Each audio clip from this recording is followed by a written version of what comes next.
Thank you very much, the High Commissioner. Your Excellency, we also have the presence of the private sector here, and if I may request them to stand. I see the representation from Safaricom, KCB, Equity, and any other private sector representative here. Thank you very much for coming. A round of applause for them. These are very important players in the refugee sector in the subject of inclusion. We also have representatives of the non-governmental organizations and humanitarian organizations working with governments and the refugees. If they are here, please, I know they are. You may stand. We appreciate you. Thank you very much. Your Excellency, before I invite His Excellency, and we have also our PS, I almost forgot the PS for Internal Security and National Administration, Raymond Omolo, thank you, and other senior government officials who are here. Your Excellency, before I invite His Excellency, the Deputy President, let me say just a few things. One is that I appreciate the work that was done before I joined this ministry, as was led then by the Deputy President and PSB Talk in the relevant department to put together this Shirika plan under your direction, Your Excellency.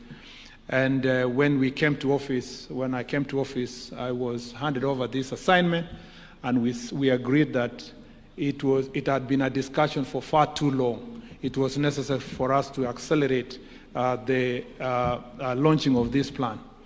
Your Excellency, we held various consultative meetings with the donor community, with also the private sector. I met the private sector, but also I met the members of parliament and the leaders from the two counties, and I appreciate their input. And as a result, we managed to reduce the size of the document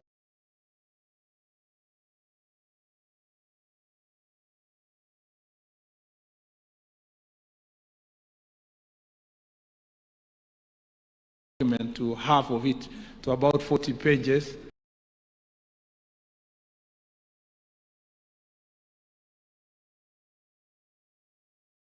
Part of the complaint, and I have been a practitioner in this sector, although for a short time, part of the complaint in the local community across our country is that, Your Excellency, there was a feeling, and one quote that came from Turkana County was that there was a feeling at some point that the refugees were living a better life than the local community.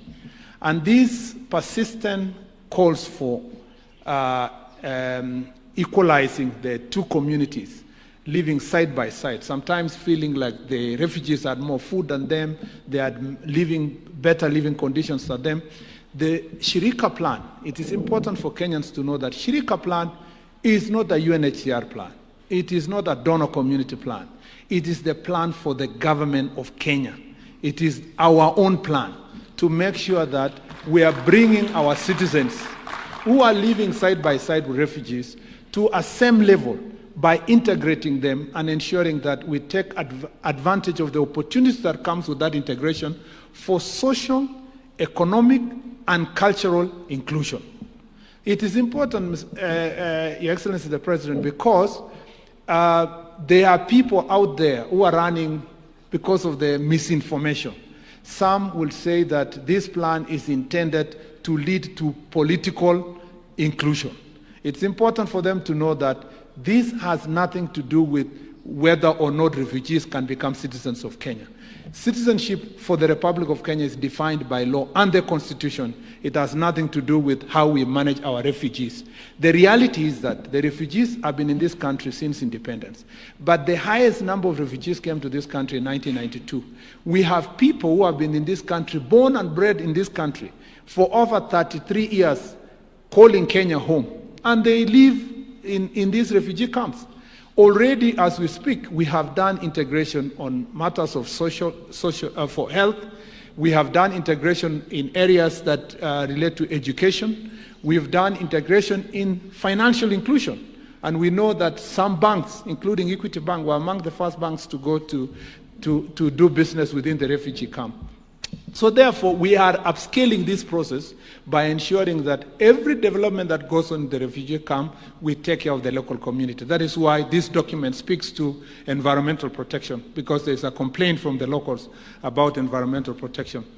It speaks to infrastructure, roads, the same way the governor has spoken about roads, to make sure that the development of infrastructure is done. It speaks about health facilities, to make sure that the health facilities that refugees access are equal to the ones that the citizens access, because sometimes there was a feeling that the local community are not accessing equal health care in the region. Therefore, Shirika plan, for avoidance of doubt, is our plan, and it's a very beautiful plan.